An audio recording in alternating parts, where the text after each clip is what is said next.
Scenes may not be suitable for very young audiences. Parental guidance is recommended. Ang programang ito ay naglalabas ng sensitibong eksena at impormasyon. Striktong patnubay at gabay ng magulang ang kailangan.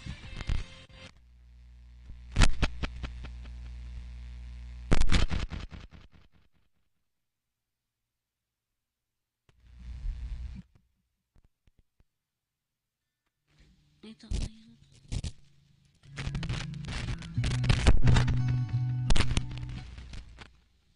Okay, at okay naman, bumabalik siya sa kwento.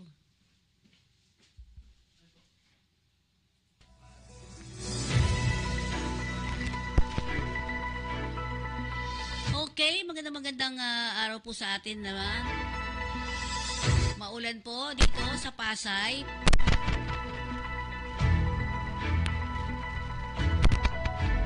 Dito naman po tayo sa ating balitang halian sa araw na ito. At habang tayo ay nag-aayos, magpaalala muna tayo mula sa ating himpilan.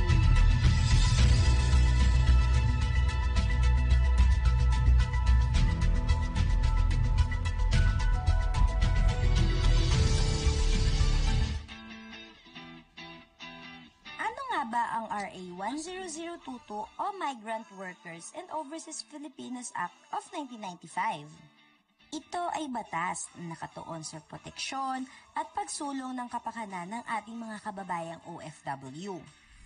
Bakit nga ba mahalagang malaman ng bawat manggagawang OFW ang mga ito?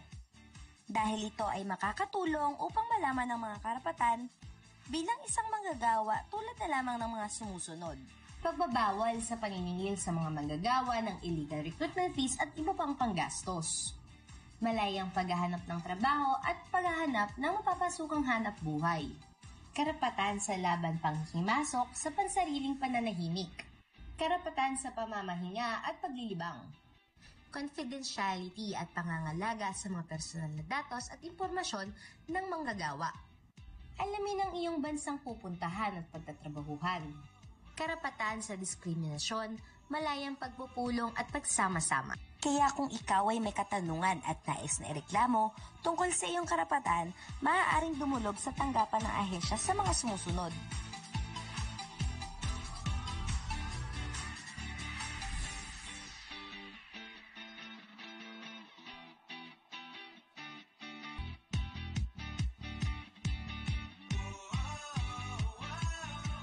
Ngayong alam mo na ang kalagahan ng iyong karapatan. Okay.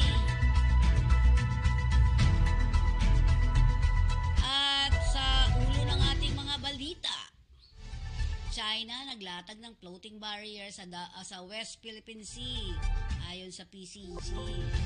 Samantala, ayon naman sa BOC, Chinese mafia nasa likod ng rice smuggling. Ayon kay Pangulong Marcos, presyo ng bigas bababa na ngayong anihan. Paano kalang alisin na college entrance fee? Minamadali. Wow. Entrance fee naman pala. Kala ko, tuition fee. Hey, sa NCR, bumubuti na ayon sa Pag-asa. 5 tulak sa Valenzuela, Caloocan, Timbog. DITC, DICT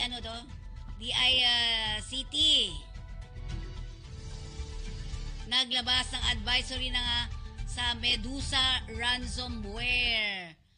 Katiting na rollback sa petrolyo inaasahan. Sus Mariosep, ngayon pa. Okay. Sa ating mga balita, mangingistang Pinoy hinaharang pa rin.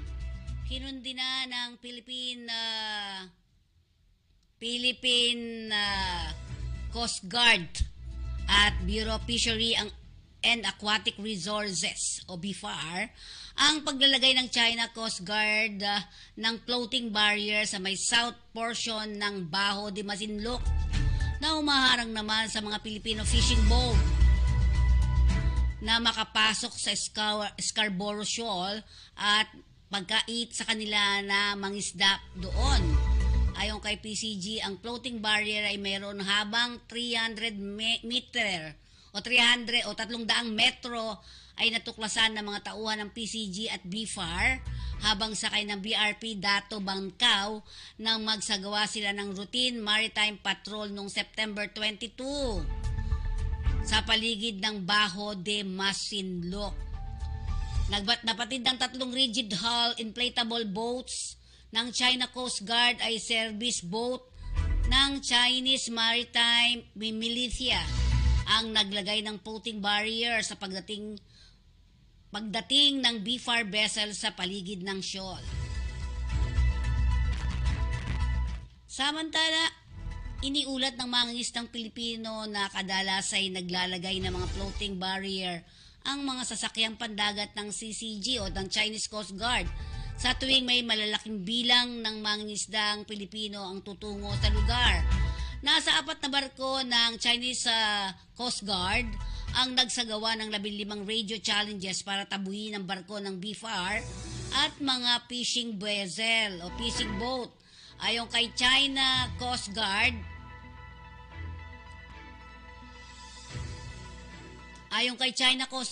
crew na ang presensya ng barko ng BFAR at ng may Filipino fisherman ay lagi sa international law at domestic laws na People's Republic of China. Tumugon naman ang BFAR. Ayon sa BFAR vessel ay sinabi nito na sila nagsasagawa ng routine patrol sa loob ng territorial sea ng Bajo de Masinloc nang mapansin ng Chinese Coast Guard na may mga media personnel ang sakay sa barko, agad itong dumistansya at umalis. Daya talaga nila.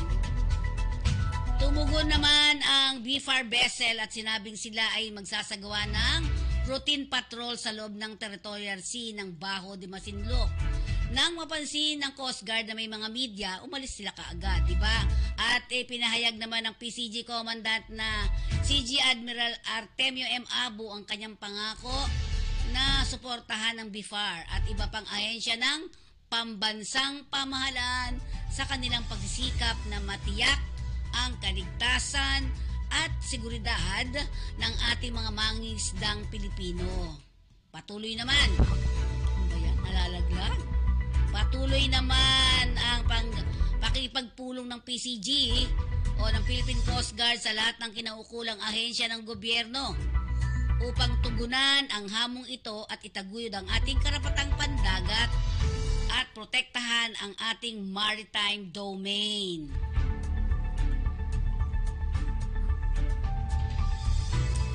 Samantala, ayan, tingnan naman natin ang Chinese Mafia.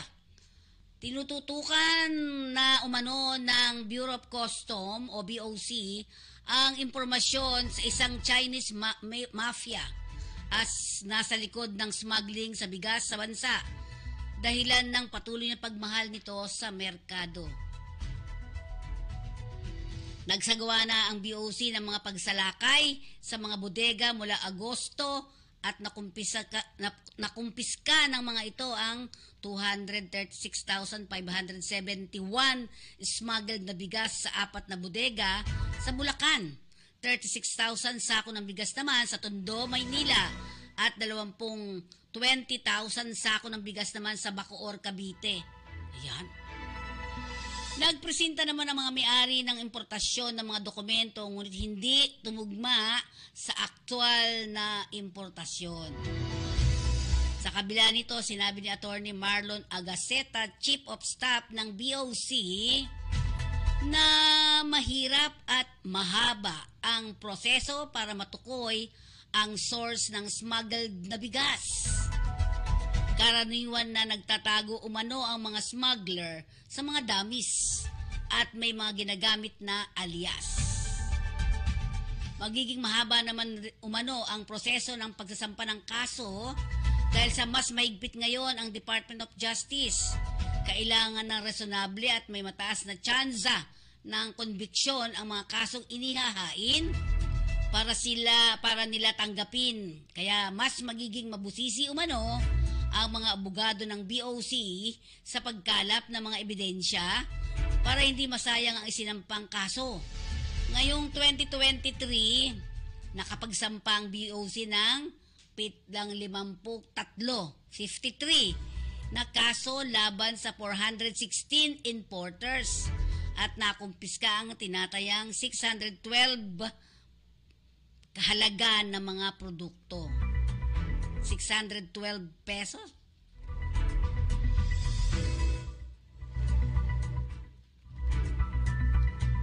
Samantala, ayon pa kay Presidente Marcos, dahil daw sa ngayon ay panahon na ng anihan. Ayan.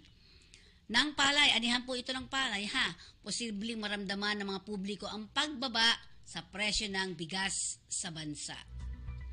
Ayon kay Pangulong Ferdinand Marcos Jr., aasahan na magiging maayos ang supply pagkatapos ng anihan dahil mas malaki ang magiging ani ngayon ng ating mga magsasaka. Ayon pa kay Marcos na base sa tulad sa kanyang Department of Agriculture o DA, mas malaki daw ang produksyon ngayon taon ng mga magsasaka. Kaya sa palagay ng Pangulo, dahil panahon na ng anihan, kahit makikita na rin ang pagbaba ng presyo ng bilihin tungkol sa bigas. At ayon pa sa sandali mangyari umano, ito ay maaari ng bawasan at ipatupad ng kontrol na merkado ang ipinatutupad na price ceiling. Kasabay nito ay giniit din ni Marcos na maraming supply ng bigas sa bansa at hindi lamang ito na ilalabas ng tama kaya't ito ay inaayos ngayong ng gobyerno. Samantala dahil dito kaya kinailangan mo ng umanong ayusin ang sistema sa agrikultura. Simula ng pagtatanim, proseso hanggang sa distribution at retail para malaman ang mas pinahusay na produktong sektor ng mga agrikultura. Magpaalala muna tayo mula sa ating himpilan.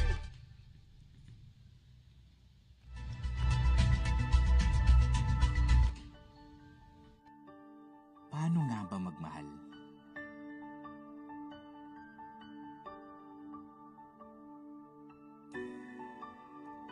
Pwedeng palarigalo. Pwedeng tumutula.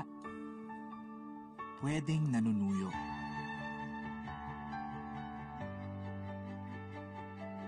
Pero ako, paglilingkuran kita tulad ng pag-ibig. Iba ang lingkod pag-ibig.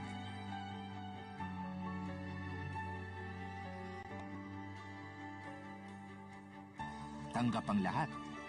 Walang judgment. Pinahahalagahan ka. Maalaga din. Just like me. Laging handa. Honest. Walang tinatago. At walang kwento o tanong na palalampasin.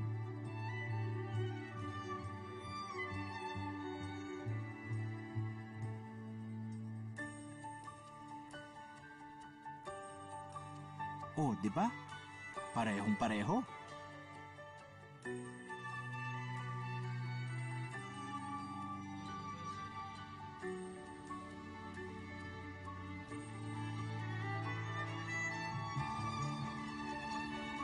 Ganyan ang lingkod pag-ibig.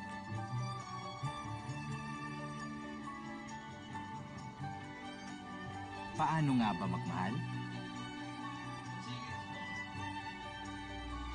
Pag-ibig, naglilingkod ng tapat at totoo.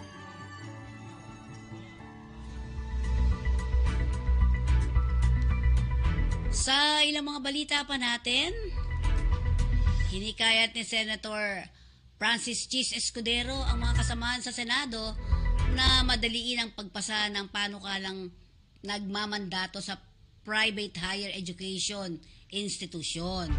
Naalisin ang entrance examination fees at iba pang mga bayarin para sa mga kwalipikadong estudyante na nag-a-apply para makapasok sa kolehiyo. Sandali lang. Sa ilalim ng Senate Bill number 2442, parang address natin ito, o ang Pre-College Entrance Act. Ito yung exam lang po to. Mabibigyan ng oportunidad ang mga batang Pilipino na makakuha ng college degree pagkataon na magkaroon ng magandang kinabukasan.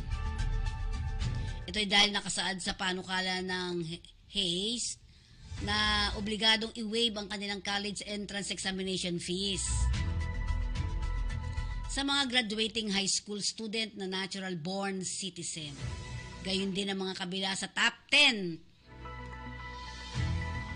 10% ng graduating class at kasama sa mga pamilyang pinagsamang kita na mababa sa poverty threshold na tinutukoy ng National Economic Development Authority or NEDA.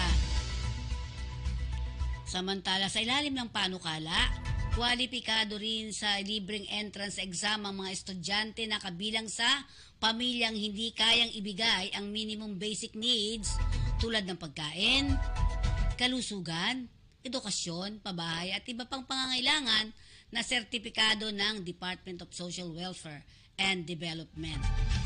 Inatasan din ng SB Senate Bill 2441 ang Commission on Higher Education na idetermina ang kaukulang parusa laban sa mga pribadong Hayes na hindi susunod sa naturang kautusan. Tumanggap muna tayo ng mga balita mula sa ating mga katoto sa labas ng ating himpilan. Hello po! Yes, katotong pe o tita pe, una sa lahat, happy Family Week Day ngayon, no? Kita sa kasi RP. So ngayon ay nanawagan ng Department of Health sa ating mga kababayan dahil nga sa tuloy-tuloy na pagkitan at walang tigil, walang puksan, ay nag-iingat tayo sa mga nating fever at katotong pe. At lalo na yung leptospirosis dahil sa mga baha. Kaya nga sinabihan ng ating mga kababayan na huwag masyadong naglalakar sa tubig na wala ka namang pupuntahan. Baka ikaw ay mabiktima na nasabing leptospirosis. Kasi ang dami na nabiktima nito dito pe. Totoo ka dyan, totoo ka. Kaya nga panawagan ng ating mga kababayan na bago lumabas ng bahay tulad ng kota kasi pagpaparating siya sa kanilang mga paa. Kaya alam mo naman na ngayon ay maapaw yan, napakarumi. At hindi mo naman alam kung yan nag-iinan na galan may mabisugan. Ito naman sa mga kababayan natin na maglinis naman ang kanilang bahay lalo na pinaglalagaan ito ng mga marunong kapot yung mga lamok dahil ito yung tinatawag na temperature. So yun, talagang panawagan nito sinabi na mag-ingat sa kababayan sa mga nasabing panawagan. At siguro para rin natin sa mga magulang, no, 'di ba? Kasamang July na ingatan din yung mga anak nila katulad nung nangyari nitong Sabado. Nagmistulang pool, no? Talagang nag-swimming ang mga bata sa baha. Ay, oo. Totoo yan. Kasi alam mo, nung bata ako na marina ko lang dyan yung mga hinuukay na construction. Nalibutin ako dyan dati. Nabiktima ako dyan. Nabiktima ako nagkagalis nga ako eh. Kaya dumi eh. Oo nga. Kaya masalanan natin yung mga magulang na huwag silang payagin yung mga anak na napisyaw yung mga tubig na makarami. Dahil alam mo naman yan marami rin. Ang dumi, yung mga tinatawag ng mga ihi. Kasi ihi na lang ng mga daga. Oo, totoo yan. Pero mas delikado ngayon ang mga panahon kaysa nung nakapanahonan mo July. May hindi pa ganun ka di ba? Ganun ka pollution.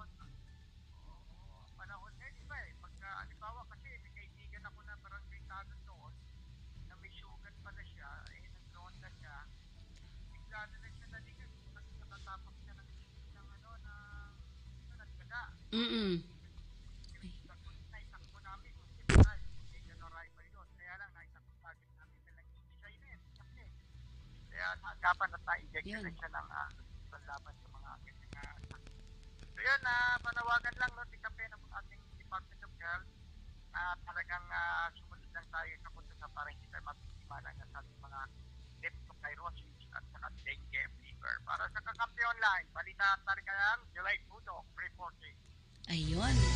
At sa pagpapatuloy ng ating report, ating mga balitaan dito,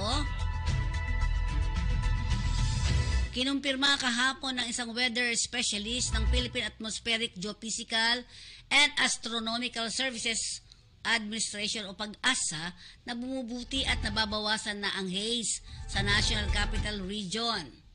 Ito'y matapos na magkaroon ng matinding smog sa rehiyon noong Biyernes na ayon sa mga eksperto ay dulot ng polusyon mula sa mga sasakyan na bumabalot sa kalangitan at nagpababa sa kalidad ng hangin. Sa isang media interview, nilinaw ni Rhea Torres ng PAGASA na palagi namang present ang haze. Noong Biyernes ani ay pinalala ito ng phenomenon. Ito ang phenomenon na tinatawag na thermal inversion na naganap kapag nakulong ang mainit na hangin ang mas malamig na hangin, kabilang sa mga pollutant mula sa sasakyan at mga industriya. Maobserbahan pa rin aniya sa ngayon ang haze sa NCR ngunit hindi na ito kasing lala at nagresulta ng cancellation ng mga klase sa mga paaralan nung nakaraang Biyernes at pasok sa mga tanggapan ng gobyerno. Hiningi din ni Torres ang mga residente ng Metro Manila na patuloy na magsuot ng kanilang face mask dahil sa patuloy na banta ng polusyon sa mga urban areas. Inaasahan naman umano nila na magkakaroon na ng mas mahusay na kalidad ng hangin sa mga susunod na araw. Ngunit posible rin aniyang magkaroon rin ng bad haze day kung magkakaroon muli ng thermal inversion. Samantala, ito na naman po tayo, nasa kote ng mga tauhan ng Valenzuela at Caloocan City, pulis ang 5 kilabot na tulak ng droga sa magkakahiwalay na buy-bust operation sa naturang mga lungsod.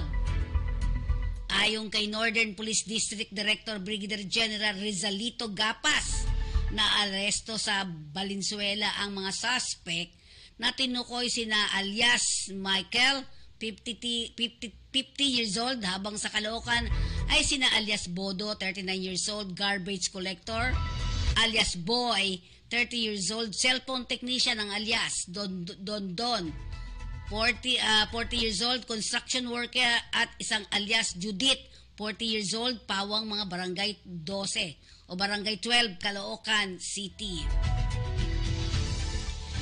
Ayon sa report ni Valenzuela City Police Chief Police Colonel Salvador Destura, nagsasagawa sila ng buy-bust operation ng SDU-BCPS sa pangunguna ni PEMS Resty Mables sa supervision ni Police Captain Joel Madrigalejo kahapon ng umaga sa MacArthur Highway corner Aka Street, Malanday, Valenzuela City. Nakuha rito ang isang plastic sachet na naglalaman ng white crystalline substance. 5 plastic sachet na may ito'y pinaniniwalaang shabu. 500 bills, isang Honda Click 12125i at 30 gramo ng shabu na nagkakahalaga ng 204,000. Samantala, inireport ni Caloocan City Police Chief Colonel Ruben Lacuesta na ang pagkadakip kina alias Bodo, Boy, Dodo at Judith ay kasunod ng positibong impormasyon sa ginagawang kalakaran sa droga. Agad pumosisyon ng mga otoridad hanggang sa may sakatuparan ang transaksyon at makadakip ng 4. Nakuha sa kanilang shabu na nagkakahalaga ng 68,000 pesos. Samantala, nagpalabas na kahapon ang Department of Information and Communication Technology o DICT ng isang technical advisory hinggil sa Medusa ransomware para magamit na reference ang publiko ang mga ahensya ng pamahalaan. Alam ba niyo, sa naturang abiso, sinabi ng DICT na ang Medusa ransomware ay pakalat sa pamamagitan ng pag-exploit sa mga publicly exposed remote desktop protocol. Maaari sa pamamagitan ng brute force attack, phishing campaign o exploitation ng mga existing vulnerabilities. Nabatid na maaaring makita ng lahat ng ahensya ng gobyerno at publiko ang technical advisory sa pamamagitan ng link na https://dict.gov.ph/ yan. Kabilang nga nila sa mga naturang pamamaraan ay ang regular na monitoring ng attack surface ng organization at pagsasagawa ng port inventory sa iba't ibang sistema, pag-backup sa file system processes at iba pang mga digital asset sa pagpapatubad ng security information of event management system. Gayon din ang mandatory installation ng anti-malware o yung endpoint detection response at XDR, kung saan extension direct detection and response sa lahat ng government offices. Nila makakatulong din ang pagpatupad ng network segmentation, pagbabawal ng paggamit ng pirated software at unlicensed program sa lahat ng gobyerno o ng mga opisina ng gobyerno, lalo na ang mga ida-download mula sa internet, pag-check ng anumang kahina-hinalang email na natanggap mula sa hindi batid na address, pag-review at pag-update ng bring your own device policy ng mga gobyerno at offices. Hinihikayat ng DICT ang gobyerno o government agency na parang sa anumang technical assistance at support ay kaagad na kontakin ang National Computer Emergency Response Team ng DICT, Cyber Security Bureau sa cert/ph at dict.gov.ph. Pwede yung tawagan sa number 8920-0101, local 1708 at 2378. Tingnan natin ang balita sa labas. Hello? Sino yan? Yes, Tita Pe, kahapon ay pinagdiwang yung tinatawag na Seaman Week, yung mga migrante, no? Seaman Week. That's okay, parteng Kalaw, Tita Pe, kung saan ay pinapurihan yung ating mga kapwa-seaman na naglalayag patungo na ibang bansa, Tita Pe. At sila ay binigyan pansin no, na ating mga NGO, National Government Organization at lalo na ang ating Katoliko Simbahan na talagang ipinagdarasal nila itong mga seaman na napakasipag kung saan ito rin yung isa nagbibigay ng buwis sa ating pamahalaan, Tita Pe. At yun nga, maraming seaman na umaten, andun lahat yung mga kapitan ng barko, at pinakanilang Pangulo ng Association sa mga Seaman's Association of the Philippines, at yung iba pang mga uma-apply no, ng mga seaman dyan sa may Kalaw. Kaya sabi ng ating Pangulo ng Seaman's Association na sila ay tumutulong no, sa ating mga seaman na lalo na yung mga may problema sa ibang bansa na nagkakaroon ng tinatawag na trouble at sila yung mismo na nagbibigay ng kanilang mga lawyer, abogado para matugunan yung kanilang mga problema. So yan yung mga migranteng seaman, no, Tita Pe, na hinahangaan ng kanilang Pangulo na sana'y magkaisa ang bawat seaman of the Philippines para mapaunlad at makatulong at pagbibigay buwis sa ating pamahalaan. Lalaki update para sa Kakampi Online, Bilay Puto, Balitaan Talakayan Reporting. Oh, thank you very much. Okay, sundan natin ang report na ito. Magkakaroon ng katiting na pagbaba sa presyo ng petrolyo sa darating na Martes. Bukas po ito. Ayon sa Oil Industry Source, aabutin ng 40 centavos hanggang 60 sentimo kada litro ang rollback sa presyo ng diesel. Aabutin naman 10 centavos hanggang 20 centavos kada litro ng rollback sa presyo naman ng gasolina. Katiting. Ang pagbaba na ito dulot pa umano ng 4-day petroleum trading mula sa September 18 hanggang September 21. Ang rollback ay mga ipapatupad matapos ang 10 sunod-sunod na linggo. Taas na presyo ng gasolina at 11 sunod na linggo na taas na presyo ng diesel at kerosene. Yan ang kabuuan ng ating balita ngayong araw ng Lunes. Mag-weather update po tayo. Tingnan natin ano na ba ang ulat panahon natin sa pamamagitan ng DOST Pag-asa.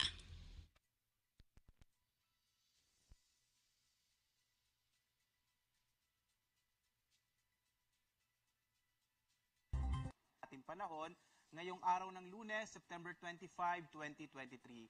Sa ating latest satellite images, ito hong low pressure area na nasa may western part ng ating bansa ay patuloy ng papalayo na sa ating Philippine Area of Responsibility at yung southwest monsoon, ito yung tinatawag ding hanging habagat, ang nakakapekto sa kanlurang bahagi nitong Southern Luzon at gayon din sa may Kabisayaan. Kaya inaasahan pa rin natin sa araw na ito, medyo maulap yung kalangitan at malaki yung tsansa ng mga pag-ulan, partikular na sa Mimaropa, kasama din yung sa may bahagi ho ng Cavite, Batangas at dito sa may Zambales at sa Bataan. Samantala, ito hong low pressure area na nasa labas ng Philippine Area of Responsibility, yung trough ho nito ay tinatawag na extension, ay inaasa natin magdadala rin ho ng maulap na kalangitan, partikular na sa may Eastern Visayas at sa may lalawigan ho ng Masbate. Kaya mapapansin ho natin yung malaking bahagi ng Kabisayaan, sa araw ho na ito, asahan ho ninyo medyo maulap pa rin yung kalangitan na mas may malaking tsansa ng mga pag-ulan. Samantala, itong bahagi ng Kamaynilaan at nalabing bahagi ng Luzon, gayon din dito sa may Mindanao,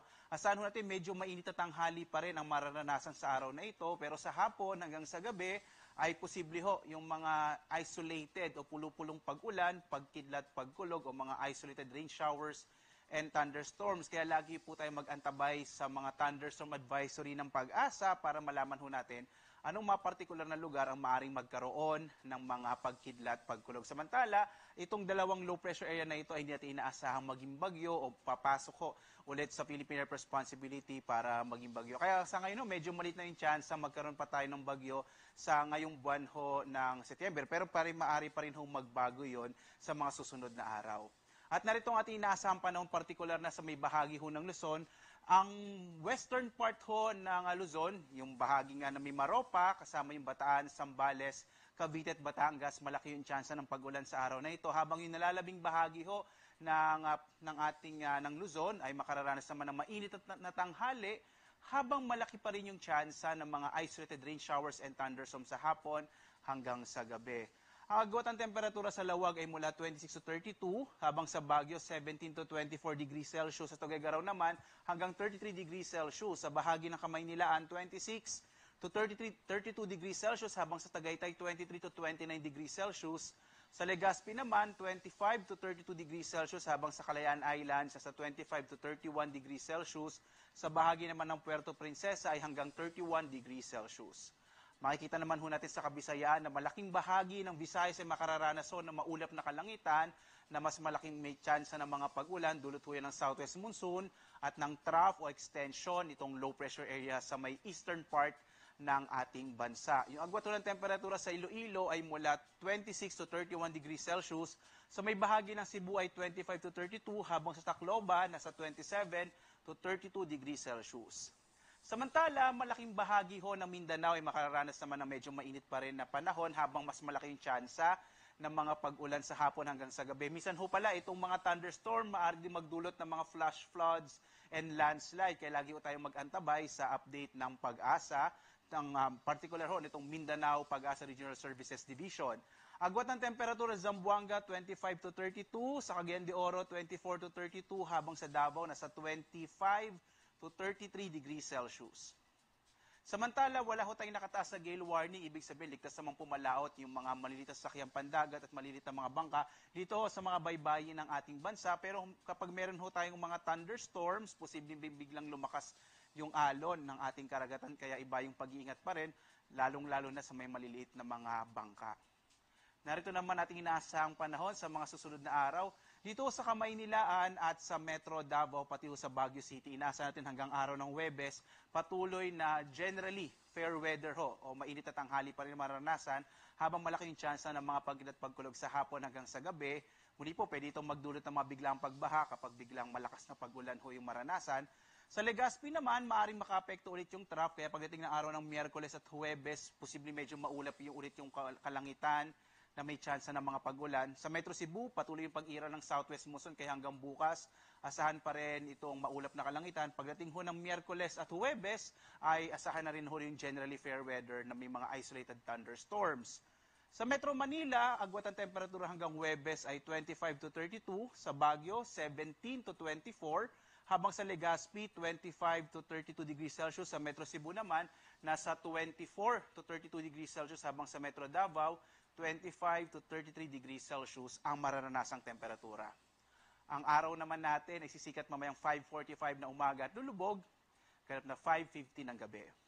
At sundan pa rin tayo sa ibang mga social media platforms para sa latest update ng ating lalo na pagdating sa mga thunderstorm advisories. Meron tayo po dito sa X, sa Facebook, sa YouTube at sa ating website pag-asa.DOST.gov.ph.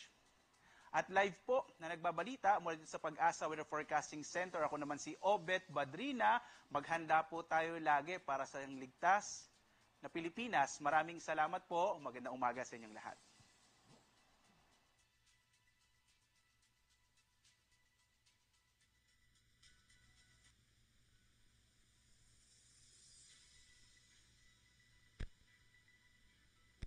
Okay, ako ay nagre-represent ng mga residente ng Barangay 885, which is directly affected by the construction of SunTrust Asensia.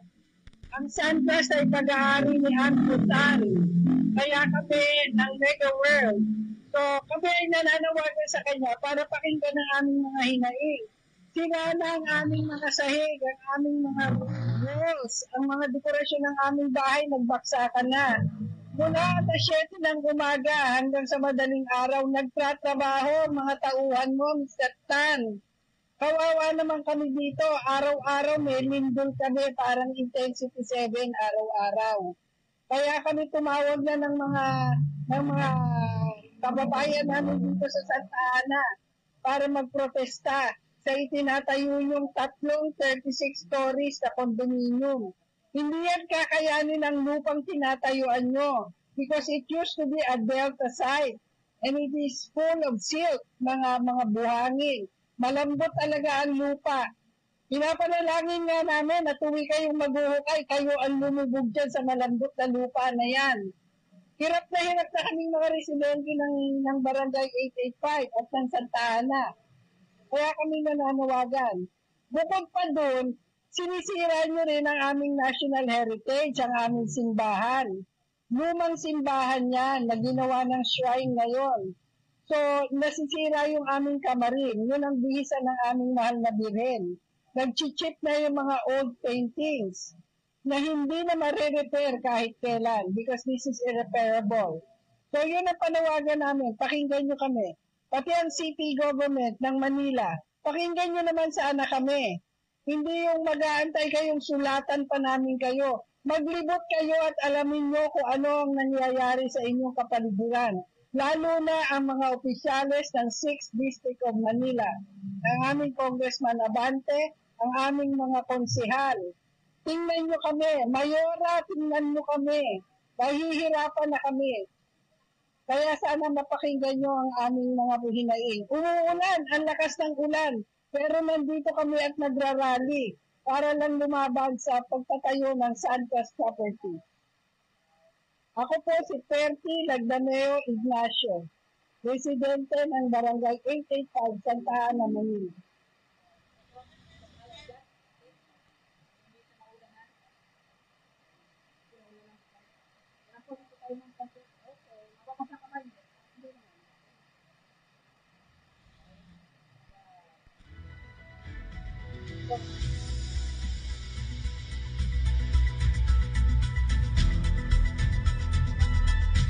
Ayan, nako, nakakaperwisyo nga din yung mga pagtatayo ng iba't ibang mga high-rise condominium.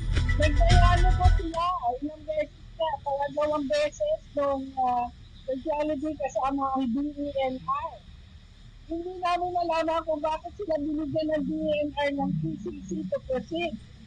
Samantalang narinig nila ang sentiments ng lahat ng tao. Lahat ng mga taga-barangay, narinig nila ang sentiments. Tapos nalaman na lang namin, meron na ulit silang ECC to proceed construction. Ano ang naging basis ng DENR para magbigay nito?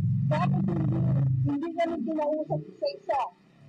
O kahit hindi isa-isa, may dialogo naman. Dapat kalaman na nila ang sentiments sa mga tao.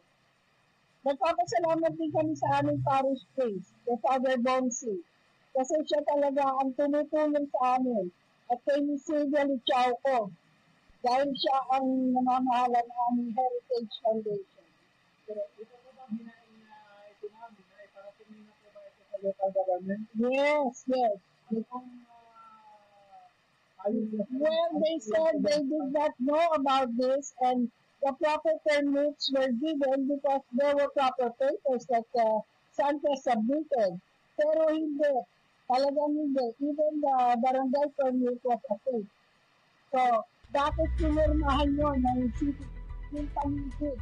Okay, balik tayo sa ating programa. So, tingnan mo yung ranges.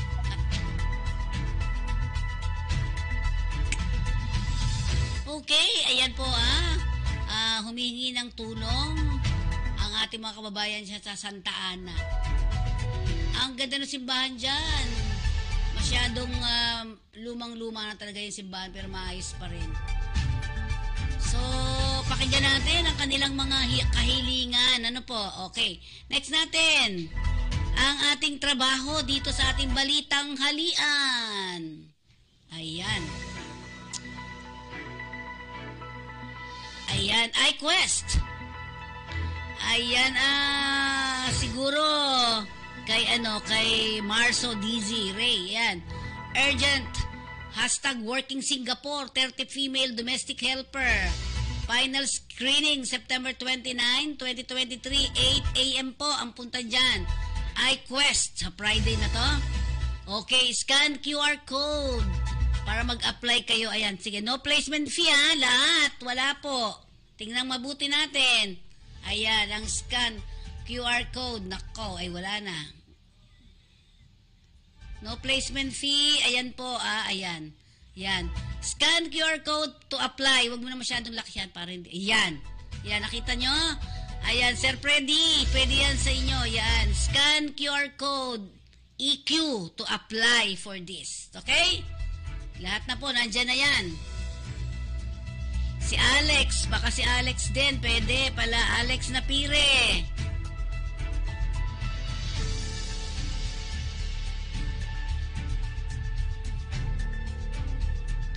Ayan, ang kailangan nila, ang daw sa Singapore ay ang Orange Employment Agency. Qualification, female of course, 24 to 38 years old, at least high school graduate, no tattoo, can speak and understand English. Merong iQuest Manila. Nandito po yan sa may bandang Malbar Street, Malate, Manila. Meron ding iQuest Cebu. Ito ay nasa Colon Development Corporation Building. At meron ding iQuest Iligan. Ayan. And iQuest Dumaguete. Ayan po. Kailangan nila ng 30 female domestic worker. So hanggang ang final screening po ay September 29, 2023. Okay, next natin. Ano pa bang mga trabaho meron? Ayan. Open Day Recruitment. Saan to? Sa IPAMS. Yan. Anong mga kailangan? Ayan. Open Day Recruitment for the world leading airline based in Qatar. Comis 1 and 2. They will accept walk-in applications from 8 a.m. to 12 noon. September 24 to 25. Ito yung nakaraan. Ayan. Ha? So hanggang ngayon na lang po ito ha. Qualification, babae, lalaki, maximum age is 40. High school graduate, ALS certified, TESDA NC2, certificate in cookery, culinary arts. 2+ year of experience from fine dining restaurant, 5-star hotel, luxury cruise ship, and fine dining. Team catering events. Presentable with good grooming and pleasing personality. Proficient in English. Must have passport valid for 3 years and PEOS certificate. Okay, must have submit your passport valid for 3 years na nga po yan. Saan kayo pupunta kung pwede? Submit your authentic documents only. No fake ha, tandaan po ninyo, fake is punishable by law. Nasaan makita ang IFAMS? Sila po ay mapupuntahan ninyo sa 723 Aurora Boulevard, New Manila, Quezon City. Maganda po ito kasi number 1 po talaga sa lahat. Ang puso at isipan natin ay nasa IFAMS. Yan. For manpower pooling lang po muna ha. At ito kung kayo makakuha ay siguradong wala kayong placement fee. Open day recruitment for the world's leading airline based in Qatar. Okay, ulit natin yung papa natin. Hello, Miss Sarah Gabriel. Santiago Abisilia Elatio. Tapos na tayo dyan. Okay, the dry dock world. Dito naman. No placement fee rin to ha, Miss Sarah. Free medical pati. Ayan, ano ba mga kailangan nila para dito? Preferably daw with shipbuilding and maintenance experience. Work preparator mechanical, foreman machinist, foreman rudder and propeller, fitter mechanical, centrifugal pumps and valves, fitter mechanical fuel pumps naman yan, fitter rudder, propeller, fitter mechanical turbocharger. Ayan, LBS solution. Ayan, apply po kayo sa applyddw at lbsrecruitment.com.ph. Kung gusto niyo pumunta doon, pwede kayong pumunta sa room M3 hanggang M5, 300 to 302, 3 and 4, 304, and 401. Nandito sila sa number 610, Guchanco Building, TM Calao Street, corner MY Orosa Street, Ermita, Manila, Philippines. Hello, Sir Dante Ramsamora. Armed Forces Hospital, Southern Region naman. Kailangan sa Kamis, Saudi Arabia. Ayan. Senior Neurology Physiotherapist. Yan. Master degrees, of course, in Neurology and Physiotherapy specialty. Current license in country of origin. Valid Saudi Council for Health Specialist registration as physiotherapist. Neurologist, optional, they can take Prometric if they don't have. Interpersonal skills conducive to working in a multicultural environment, to be highly motivated and quality of multicultural team. Must have the ability to be able to direct and supervise. 2 years of clinical experience post completion of neurology physiotherapy. Apply MSD at e/recruitment.com.ph or arms.lbsrecruitment.com.ph. Pwede rin yung puntahan sa MY Orosa Street, Ermita, Manila. Harapan po niyan, Jollibee. O, diba? LBS Recruitment Solution Corporation.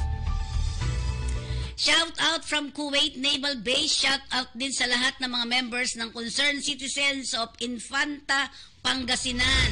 Plus CCIP, Bangon Bagong Gapo, Makabagong Sambales, Lunti ang bayan ng Candelaria. Ayan, yan po ay si Mr. Marso DC Freddy Ray. Renzol, ito paborito natin to, Renzol. Job opportunities in New Zealand. New Zealand po ito ha. 30 electricians ang kailangan nila. Ayan. 30 electrician po ang qualification. Installation, manufacturing, and testing of electrical system or equipment. Minimum of 6 years experience, preferably 1 to 2 years abroad. Very good spoken and written English. NC3 ang kailangan nila o Registered Master Electrician. Absolutely zero fees ha. Ayan po, mga lahat po ng binabanggit natin dito ay wala po kayong makita na nagpo-process ng may bayad. No placement fee, no processing fee, no salary deduction. Ayan po ha. Apply now. Ayan, apply now. For interested applicant, kindly submit your updated resume and supporting documents to. Ayan po nakita nyo, seiji@rensol.com, robbie@rensol.com, patrick@rensol.com.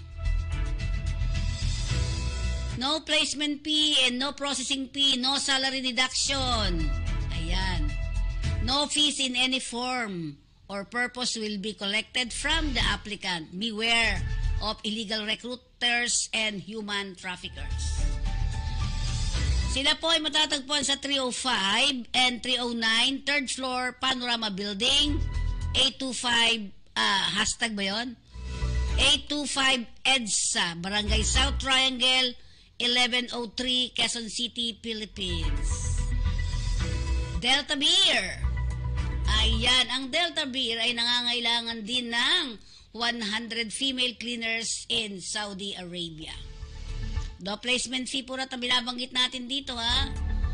Ang Delta Beer Overseas Job Placement and General Services Incorporated ay nasa Pasay, Unit 2D, 2nd floor, Miramonte Building, 53 Senator Hill, Puyat, corner Roas Boulevard, Pasay City. Ang landmark po ay Camel Appliance, Buendia, Pasay City, next to Shell Gas Station, Buendia. Ang owner ay si Miss Margie Socorro Sacote. You can contact her sa positive 63-927-678-7454. Ayan ang ating trabaho. At tingnan naman natin ang palit pera o palit piso natin sa araw na ito. Ang US dollar ay pumapalo sa 56 pesos and 82 centavos. O, malapit na mag-57. Ang euro ay pumapalo sa 60.51 centavos. British is 69 pesos and 59 centavos. Samantalang Australian dollar ay nasa 36.62 centavos. 36 pesos and 62 centavos. Singapore, Canadian dollar is 42.15 centavos. Singapore dollar is 41.60 centavos. Swiss franc, 62 pesos and 62 centavos. 62. Malaysian ringgit ay 12 pesos. 12. Yan. Japanese yen is 38.27. Yan po ang ating kabuuan ng ating kaperahan. Magpaalala muna tayo mula sa ating himpilan.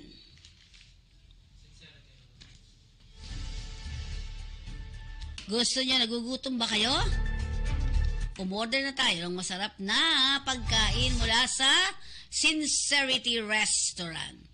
Ang Sincerity Restaurant, Cafe and Restaurant ay pwede yung tawagan sa mga numerong ilalagay namin dyan. Ayan, 824-19990 and 824-19972. Order na po kayo. Napakasarap ng mga pagkain dyan. Lalo na yung kanilang chicken. Yan. Pwede rin yung mapuntahan ang kanilang Quintin Paredes Street, Binondo, Manila. Meron din sila sa Banawi Street, Barangay Manresa, Quezon City. And of course, meron din sila sa ground floor, Lucky Chinatown Mall, Binondo, Manila. Meron din sila sa Little Baguio, San Juan, Robinson's Magnolia, and SM Mega Mall. Sincerity Cafe and Restaurant.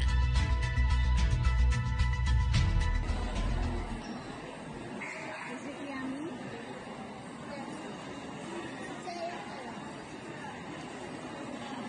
Here, sincerity.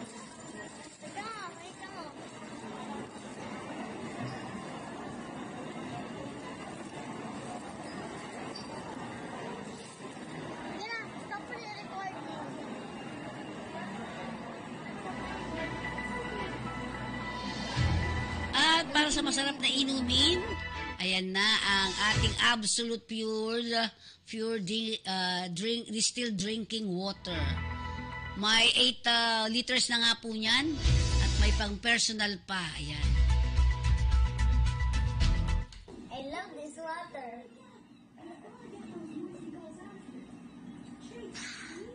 Thirst quenching. Ayan. Pero sa totoo lang talaga, ayan talaga iniinom ng batang yan eh. Okay. At syempre ang ating Philippine Airlines, ang ating pambansang flag carrier ng bansang Pilipinas, ang ating Philippine Airlines.